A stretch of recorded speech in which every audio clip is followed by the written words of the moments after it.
లూకాసు వార్త 13వ అధ్యాయము 6 నుండి 9 వచనాలు నేను చదువుతాను. లూకాసు వార్త 13వ అధ్యాయము 6 నుండి 9 వచనాలు.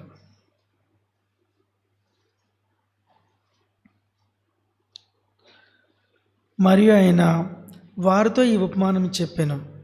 ఒక మనిషిని ద్రాక్ష తోటలో అంజూరపు చెట్టు ఒకటి నాటబడి ఉండెను. అతడు దాని పండ్లు వెదక వచ్చినప్పుడు ఏమీ దొరకలేదు.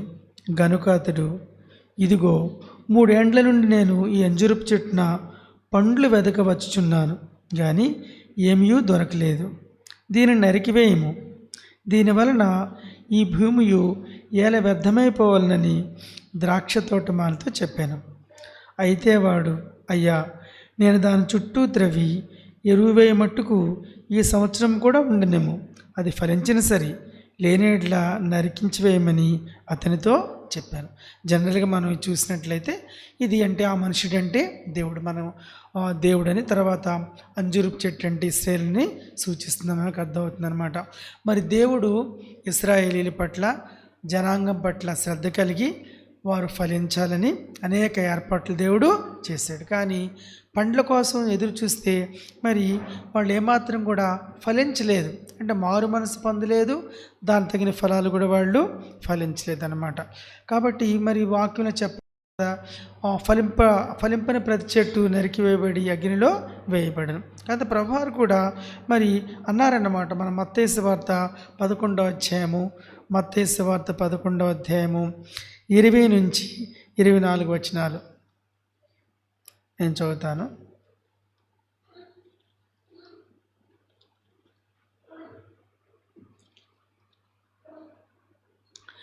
పిమ్మట ఏ పట్టణములలో ఆయన విస్తారమైన అద్భుతములు చేసెనో ఆ పట్టణముల వారు మారు మనసు పొందకపోవటం వలన ఆయన వారినిట్లు గద్దింపసాగాను. అయ్యో కొరాజీనా, అయ్యో బేత్సయిదా, మీ మధ్యన చేయబడిన అద్భుతములు తూరు సీదోను పట్టణములలో చేయబడిన యెడల ఆ పట్టణముల వారు పూర్వమే గోనెపట్టు కట్టుకొని బూడిద వేసుకొని మారు మనసు పొంది ఉందురు. విమర్శ దినమందు మీ గతి కంటే తూరు సీదోను పట్టణముల వారి గతి ఓరవతగినదై ఉండునని మీతో చెప్పుచున్నాను. కపెర్నహూమా, ఆకాశం మట్టున హెచ్చింపబడేదేవా, నువ్వు పాతాళం వరకు దిగిపోయేదవు. నీలో చేయబడిన అద్భుతములు సొదములో చేయబడిన యెడల అది నేటి వరకు నిలిచిండును. విమర్శ దినమందు నీ గతి కంటే సొదమ దేశపు వారి గతి ఓరవతగినదై ఉండునని మీతో చెప్పుచున్నాను అనను. కాబట్టి ఈ విధంగా అంటే దేవుడు యేసుక్రీస్తు ప్రభువారు గద్దించారు. తోటమాలి యేసుక్రీస్తు ప్రభువారు. అలాగే మనం చూసినట్లయితే క్రీస్తు కంటే ముందే కూడా యోహాను పనిచేశాడనమాట. అయినా సరే వారిలో మార్పు రాలేదు. అలాగే ప్రభువారి తర్వాత ఆయన 12 మంది శిష్యులు కూడా పనిచేస్తారు, అయినా వారిలో మార్పు రాలేదనమాట. ప్రభు అంటున్నారు, నేను దాని చుట్టూ త్రవ్వి ఎరువు వేయనట్లు ఈ సంవత్సరము కూడా ఉండనిమ్ము. ఇక్కడ మనం చూసినట్లయితే ఫలించకపోతే మరి నరకటం అంటే అది అంటే శిక్షణ చూపిస్తున్నట్టు మనకి కనబడుతున్నారు. కాబట్టి ప్రభువారు 3 సార్లు ప్రలాపించారన్నమాట. ఆయన ప్రలాపించారు, అయినా సరే వారు మారలేదు. ఇక్కడ మనం చూసినట్లయితే ఇది ఇశ్రాయేలును సూచిస్తున్నట్టు మనకి ఈ ఉపమానం జనరల్గా మనం అర్థం చేసుకుంటాం. అయితే దీన్ని మనకి ఎలాగా అప్లై చేసుకోవచ్చు? ఒక చెట్టు అనే దాన్ని చూసినట్లయితే చెట్టు ఎప్పుడు అది ఎదిగేది ఉంటుందన్నమాట. మనం కొంతవరకు ఎదిగి ఆగిపోతాము, జంతువులు ఆగిపోతాయి, కానీ ఎప్పుడు అది ఎదుగుతూ ఉంటుంది అన్నమాట. దాని లక్షణం అది ఎదగటం, ఫలాలను దాని యొక్క లక్షణంగా మనకి కనపడుతుంది అన్నమాట. ఇక్కడ మనం చూసినట్లయితే ఒక మనిషిని ద్రాక్ష తోటలో అంజూరపు చెట్టు ఒకటి నాటబడెను. ద్రాక్ష తోటలో అంజూరపు చెట్లు నాటబడెను. మనం చెట్లు నాటుతాము, చెట్లు నాటినప్పుడు మనం నాటిన చెట్టు అది ఫలిస్తే వి ఫీల్ సో హ్యాపీ. మనకి ఎంత సంతోషంగా ఉంటుందో అనమాట, చాలా సంతోషంగా ఉంటుంది. మా స్కూల్లో కొన్ని మొక్కలు పెట్టాకి నేను కారబంతి మొక్కలు కొనుక్కెళ్తే 3 నెలల తర్వాత ఇప్పుడు పూలు పోస్తుంది. నాకెంత సంతోషం. నేను తీసుకెళ్ళి పెట్టిన మొక్కలు అవి ఫలిస్తాయి. నిజమే కదా. ఒక చెట్టును మనం నాటినప్పుడు మన మార్కెట్లో కొనుక్కున్న దానికంటే కూడా అది తక్కువ వచ్చు, కానీ మన ఇంట్లో కాసిన టమాటాలు, మన ఇంట్లో కాసిన వంకాయలు మనకి ఎంత తృప్తినిస్తాయో. మనం పెట్టాము, మనం నాటాము, మనం నీళ్లు పోసాము, మన ఫలాల్ని ఆశించాము, చక్కగా ఫలించినాయి, ఎంత తృప్తి ఉంటుంది అన్నమాట. కాబట్టి అలాగే మనం చూసినట్లయితే అంటే ఫలం కొరకు మరి చెట్టును మనము నాటుతాం. ఇక్కడ జనరల్గా మనం చూసినట్లయితే అంజురపు చెట్లు రోడ్డు ప్రక్కల జనరల్గా ఉండి ఉంటాయి. కానీ ఈ తోటమాలి ఏం చేశాడంటే ఈ అంజూరపు చెట్టుని తీసుకెళ్ళి ద్రాక్ష తోటలో నాటాడు. మరి ద్రాక్షని వాళ్ళు చాలా బాగా ఆ పంటని పెంచుతారు.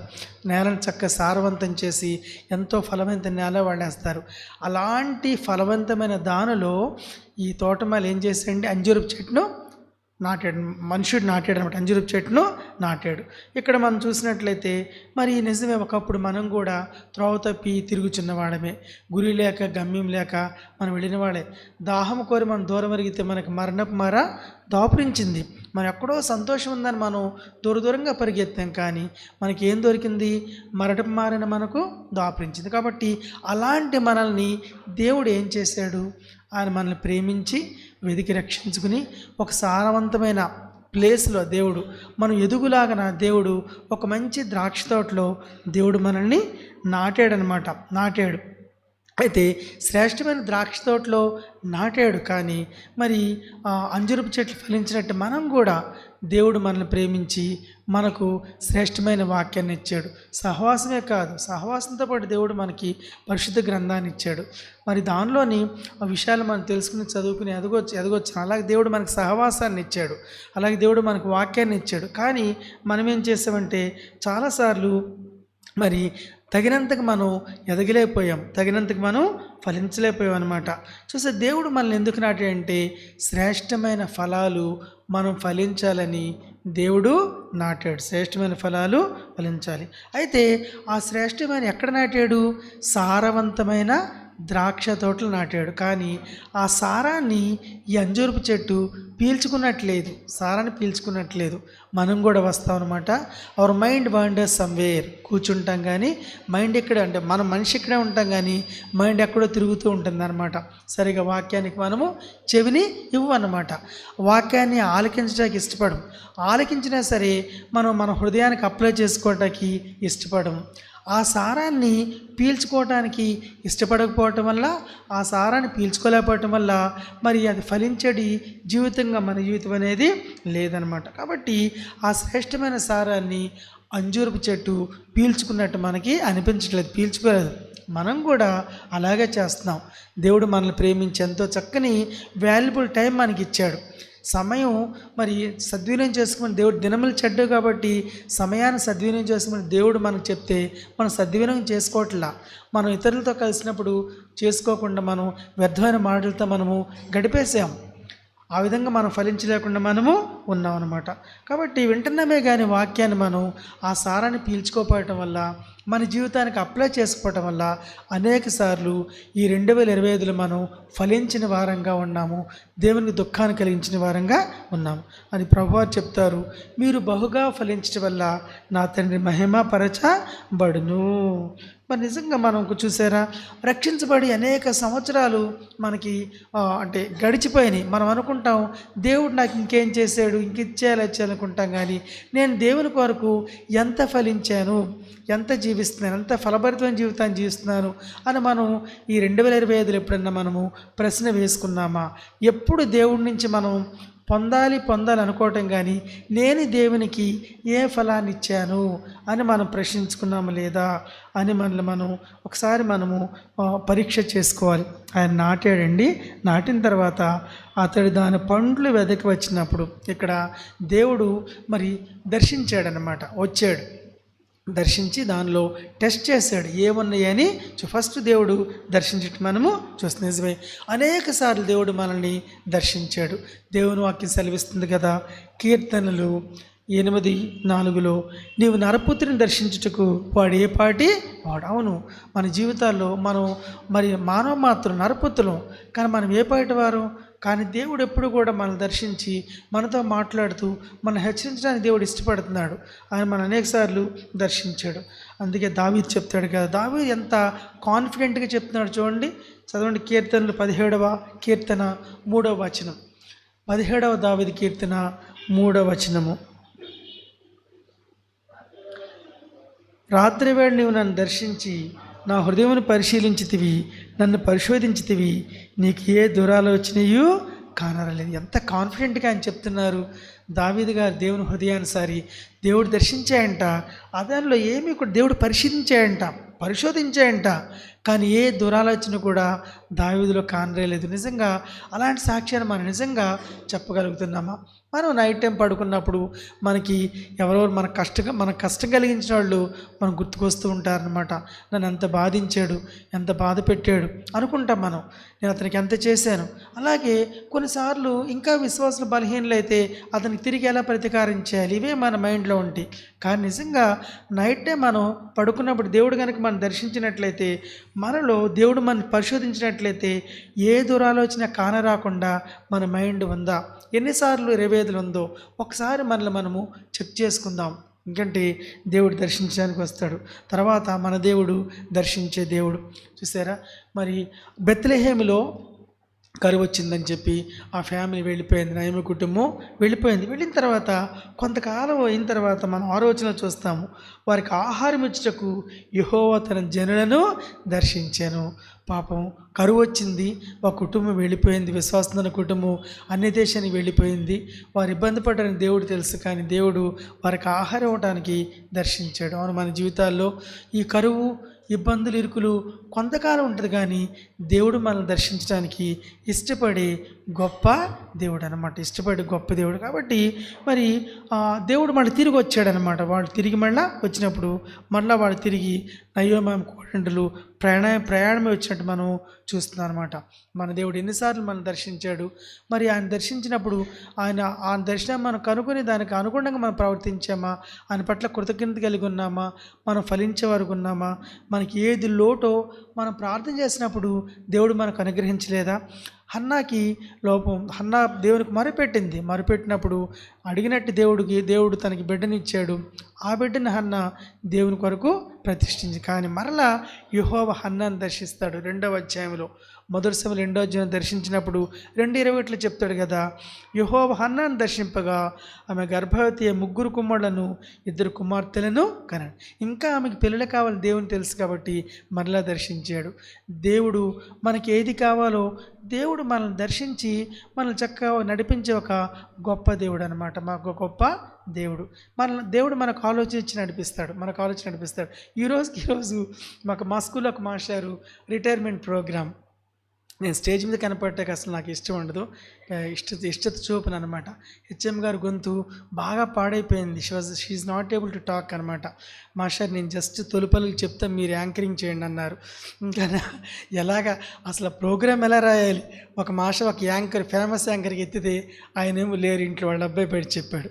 కిషోర్కి చేశాను, ఇట్లా చేయి ప్రోగ్రామ్ చెప్పాడు. అమ్మయ్య, ప్రోగ్రామ్ ఇలా చేయాలని నాకు అంత కూడా అర్థమైంది. చాలా బాగా చెప్పాడు. ఏదైనా ముందు చేయలేదు, తర్వాత చేయాలి.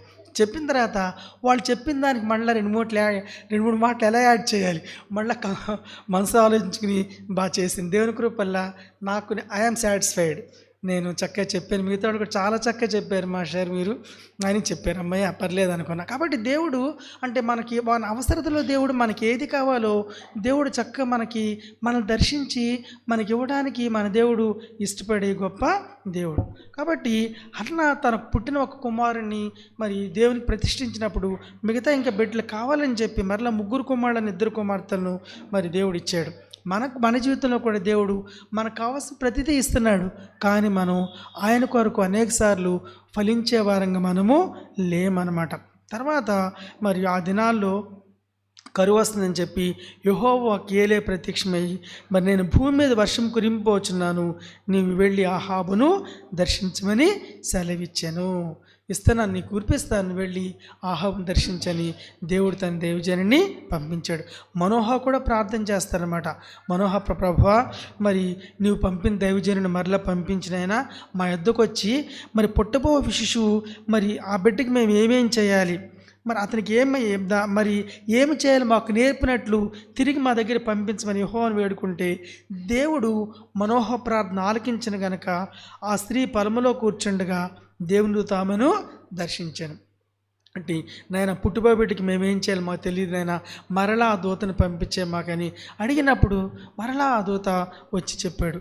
కాబట్టి మన ప్రతి అవసరతలో దేవుడు మనం దర్శించి మనకు కావలసిందని ఇవ్వడానికి ఆయన ఇష్టపడే గొప్ప దేవుడు. దర్శించి వచ్చి ఏం చేశాడు?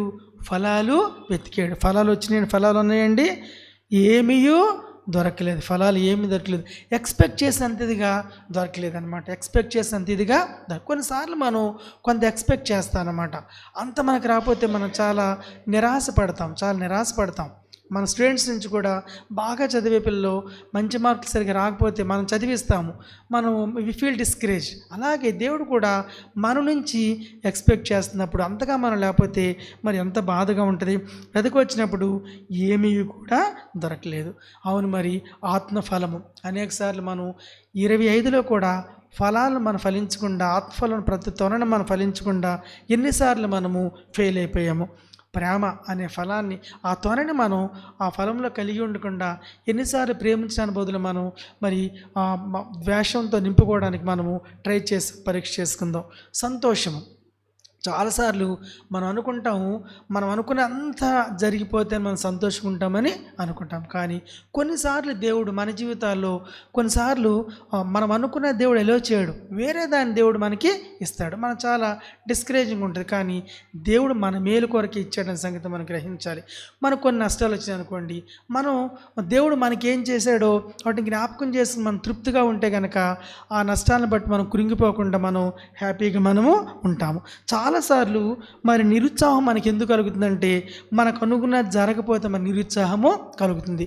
మనకని అనుకున్నవన్నీ అయిపోవాలని మనం అనుకుంటానంట. ఒకసారి ఒక అతడు దేవుడిని అడిగాడంట, దేవా, ఈరోజు నాకు అన్నీ ఫెయిల్యూర్సే, నేను ఒక ప్రశ్న అడగాలనుకుంటున్నాను అంటే అడగమని దేవుడు ప్రశ్నలు అడగమని చెప్తాడనమాట. ఎందుకు why did so much of stuff happen today, ఎందుకు ఇట్లా ఇంత స్టఫ్ నాకు ఎందుకు జరిగింది? దేవుడు వాట్ డూ యూ మీన్, ఎందుకు అనుకుంటున్నావు అంటే అతను చెప్తానమాట. అసలే ఈరోజు నేను లేట్గా లేచాను, తర్వాత నా కారు స్టార్ట్ అవ్వలేదు, నేను ఆఫీస్కి వెళ్ళడానికి చాలా ఇబ్బంది పడ్డాను. సరే సరే ఇంకేమన్నాడు అనమాట. తర్వాత నా కొరకు చేయబడిన ఆ శాండ్విచ్ ఏమాత్రం చేసి అతను శుభ్రంగా నా కొరకు చేయలేదు, అది నాకేమి నచ్చలేదు, అసలే నేను ఇబ్బందితో ఆఫీస్కి వెళ్ళాను, ఆ శాండ్విచ్ కూడా రుచికరంగా లేదు. తర్వాత నేను మళ్ళా ఇంటికి వచ్చిన తర్వాత నా ఫోన్ మాట్లాడుతుంటే ఫోన్ పాడైపోయిందని చెప్పి ఇదంతా నాకు ఎందుకు జరిగింది అని అతను చాలా డిస్కరేజింగ్గా దేవుడిని అడుగుతాడు. అప్పుడు దేవుడు చెప్తాడనమాట, లేదు, నువ్వు బయలుదేరే టైంలో ఒక డ్రంక్ అండ్ డ్రైవర్ వస్తున్నాడు, కాబట్టి ఒకవేళ నువ్వు కారు బాగుండి వెళ్ళినట్లయితే ఆ డ్రంక్ అండ్ డ్రైవర్, తాగి తోలే డ్రైవర్ వల్ల నీకు యాక్సిడెంట్ అయ్యేది, కాబట్టి అందుకు నేను నీ కారు స్టార్ట్ అవ్వకుండా చేశాను. తర్వాత నీ శాండ్విచ్ చేస్తే అతను ఎందుకు రుచిగా చేయలేదంటే అతనికి జబ్బు వచ్చింది, అతనికి వచ్చింది నీకు అంటుకుంటుంది కదా, కాబట్టి ఆ రోజు అతను రాలేదు, అతను మానేసాడు, కాబట్టి వేరే అతను చేసాడు, కాబట్టి ఆ శాండ్విచ్ రుచిగా లేదు. అలాగే మరి నీ ఫోన్ ఎందుకు పాడైపోయిందంటే వేరే అతను నీకు అబద్ధ సాక్ష్యాలు ఫోన్లో చెప్పడానికి అతను రెడీ అవుతున్నాడు, కాబట్టి అతని నుంచి నీకు ఆ న్యూస్ రాకుండా ఉండటం కొరకు ఆ ఫోన్ నేను పని చేయకుండా చేశాను. అప్పుడు అతను అనుకుంటాడు, ఓహో, దేవుడు నాకు ఇందు కొరకు చేస్తాడు. చాలాసార్లు మన జీవితాల్లో అంటే మంచిగా అంతా వెళ్ళిపోతే సంతోషిస్తాము, ఒక్క నెగిటివ్ జరిగితే డిస్కరేజ్ అయిపోతాం అనమాట. మన సంతోషం అంటే ఎరిపోదు, దానివల్ల కాదనమాట. మరి మన జీవితాల్లో మరి ఫెయిల్యూర్స్ జరిగినప్పుడు దేవుడు గతంలో చేసిన మనల్ని జ్ఞాపకం చేసుకుంటూ మనం గుర్తుంచుకున్నట్లయితే ఆ సంతోషం మనం ఏమాత్రం కూడా కోల్పోయేవారంగా మనము ఉండమన్నమాట. అలాగే సమాధానము ఇతరులతో కొంతమంది చక్క సమాధానంగా ఉంటారు, కానీ మరి దేవుని వాక్యంలో ఆ సమాధాన ఫలం పూర్తిగా ఫలించరు అనమాట. దేవుని వాక్యం ఏం చెప్తుంది, అనేకసార్లు 25లో కూడా మనం అలా సమాధానాన్ని ప్రాక్టీస్ చేయకుండా మనం ఉండుంటాం అనమాట. మన ఇతరులు దెబ్బలాడకుండా మంచిగా ఉన్నాం, కానీ దేవుని వాక్యం చెప్తుంది కదా, సమాధానపరచువారు ధన్యులు, వారు దేవుని కుమారులు అనబడుదురు. మరి మనము తెలియకుండా ఎన్నిసార్లు అటు మాటలు చెప్పి మనం సమాధానకరమైన మాటలు కాకుండా ఇతరుల్లో కష్టం కలిగించే మాటలు ఇక్కడి నుంచి అక్కడ చెప్పి మనం దాన్ని సమాధానం ఇతరులతో ఎన్నిసార్లు మనం పాడు చేసాము. ఆ ఫలాన్ని ఫలించకుండా మరి మనము చాలాసార్లు మనం ఫెయిల్ అయి ఉంటాము. దాన్ని మనం గ్రహించుకోవాలి. అలాగే దీర్ఘశాంతమైన ఫలం కూడా ఎన్నిసార్లు ఓర్చుకుంటాం మనం. చూసి ఇప్పుడు ఇందాక నుంచి చూస్తున్నాను, ఏడు మాట్లాడితే మన కోపం ప్రదర్శిస్తాం అనమాట. దీర్ఘశాంతం రాత్రనే చెప్పారు. దీర్ఘశాంతం ద బెస్ట్ ఎగ్జాంపుల్ ఇస్సాకు కదా. గెరారు కాపర్లు మరి ఆయన తవ్విన పూడ్చిన బావులు తవ్వితే ఇవి మావన్నారు. అయినా సరే సమాధానంగా ఇస్సాకు వెళ్ళిపోయాడు. అంతేగాని వారితో ఏమాత్రం కూడా దెబ్బలాడి పెట్టుకోలేదు. మనమైతే ఆ మాత్రం దీర్ఘశాంతాన్ని చూపించకుండా అనేక సార్లు ఫెయిల్ అయిపోయి ఆ ఫలాన్ని ఫలించకుండా మనం ఉండుంటాం. దయాళుత్వము కొన్నిసార్లు దేవుడు మన జీవితాల్లో 2025లో కూడా దేవుడు దయ చూపించమని చెప్పినప్పుడు మనం ఎన్నిసార్లు నెగ్లెక్ట్ చేసి ఉంటాము.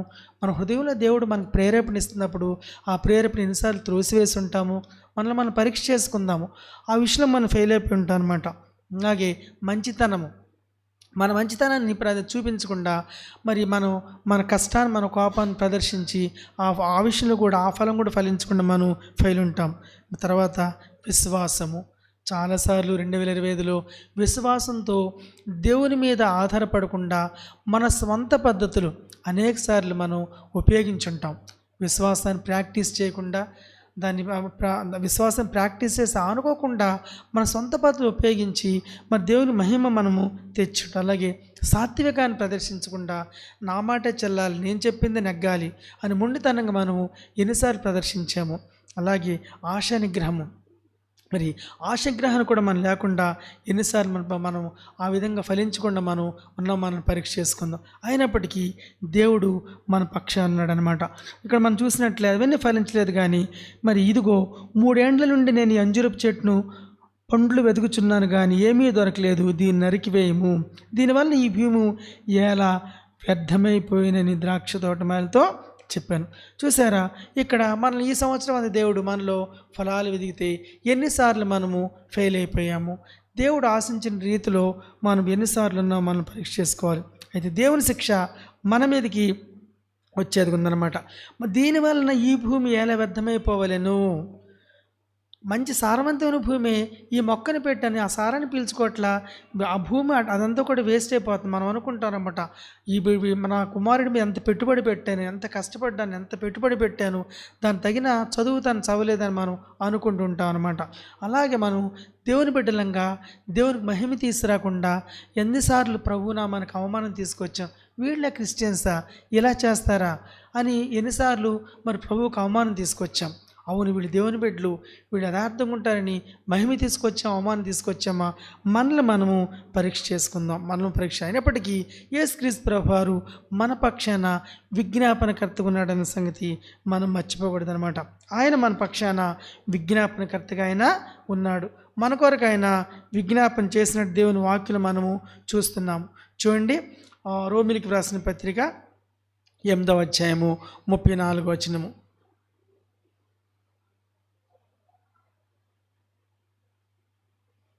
శిక్ష విధించువాడేవాడు చనిపోయిన క్రీస్తు యేసే, అంతేకాదు మృతుల్లో నుండి లేచినవాడు మన కొరకు విజ్ఞాపన చేయవాడు ఆయనే. యేసుక్రీస్తు ప్రభువారు మన కొరకు ఆయన విజ్ఞాపన చేస్తున్నారు. అనేక సార్లు మనం తప్పిపోతున్నాం కానీ దేవుని దగ్గర విజ్ఞాపన చేస్తున్నారు. యేసు ప్రభువారే కాదు, పరిశుద్ధాత్మ దేవుడు కూడా మన గురించి విజ్ఞాపన చేస్తున్నాడు. చూడండి, రోమిలికి వ్రాసిన పత్రిక 8వ అధ్యాయమే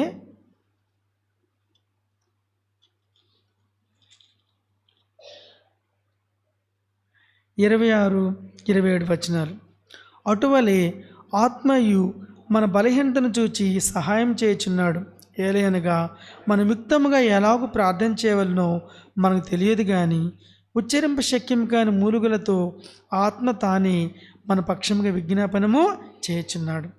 మరియు మన హృదయమును పరిశోధించేవాడు ఆత్మ యొక్క మనసు ఏది ఎరుగును. ఏలయనగా ఆయన దేవుని చిత్త ప్రకారము పరిశుద్ధుల కొరకు విజ్ఞాపనము చేయుచున్నాడు. మరి యేసుక్రీస్తు ప్రభువు చేస్తున్నారు మన గురించి. అలాగే ఆత్మ కూడా మన బలహీనతను ఎరిగి మన గురించి విజ్ఞాపన చేసేవాడిగా ఉన్నాడు. చూసారా, మనం ఎంత ధన్యులు, మన గురించి వారు విజ్ఞాపన చేస్తున్నారు. కాబట్టి ఒకసారి మనల్ని మనం పరీక్ష చేసుకుందాం అనమాట. మనం మరి దేవుని కొరకు ఎలా ఫలిస్తున్నాం. తర్వాత ఇక్కడ చూసినట్లయితే శిక్ష అనమాట. మరి కేవలం మనందరం కూడా శిక్షకు గురి కావాల్సిన వాళ్ళమే. ఎందుకంటే మరి యేసుక్రీస్తు వారు నమ్మిన కారణంగా, మరి యేసుక్రీస్తు ప్రభువారు మన కొరకు మరణించిన కారణంగా, మన కొరకు ఆయన రక్తం కాచిన కారణంగా, మనకు రావాల్సిన ఉగ్రత శిక్ష ఆయన నమ్మిన కారణంగా మన నుంచి అది మన నుంచి అది తొలగిపోయింది. కాబట్టి యేసుక్రీస్తు ప్రభు మనల్ని శిక్ష నుంచి మరి తప్పించిన దేవుడుగా ఉన్నాడు. దేవుని యొక్క ఉగ్రత నుంచి తప్పించిన దేవుడిగా ఉన్నాడు. అలాగే మన కొరకు ఆయన మనం ఫలించినప్పటికీ మన కొరకు విజ్ఞాపన చేసే దేవుడుగా ఉన్నాడు. ఒకసారి మనల్ని జ్ఞాపకం చేసుకుందాం. ఎన్ని బ్లండర్ మిస్టేక్స్ మనం చేసాం. మనం చేసిన మిస్టేక్స్ని బట్టి మన శిక్షలు రావాలి. కానీ దేవుడు మనల్ని అద్భుతంగా మనల్ని తప్పించాడు అనమాట. అవమానకర పరిస్థితులకు అప్పగించకుండా దేవుడు మనల్ని తప్పించాడు. ఎన్నిసార్లు మనం దేవుని వాక్యాన్ని నిర్లక్ష్యం చేసాం. 2025 ఎన్నిసార్లు మనం దేవుని సన్నిధిని నిర్లక్ష్యం చేసాం. ఎన్నిసార్లు మనం దేవుని పనిని నిర్లక్ష్యం చేసాము. ఎంత నెగ్లిజెంట్గా ఉన్నాం. అయినప్పటికీ ప్రభువారు మన కొరకు విజ్ఞాపనకర్తగా ఉన్నాడు కాబట్టి మనము నిలిచి ఉన్నాము.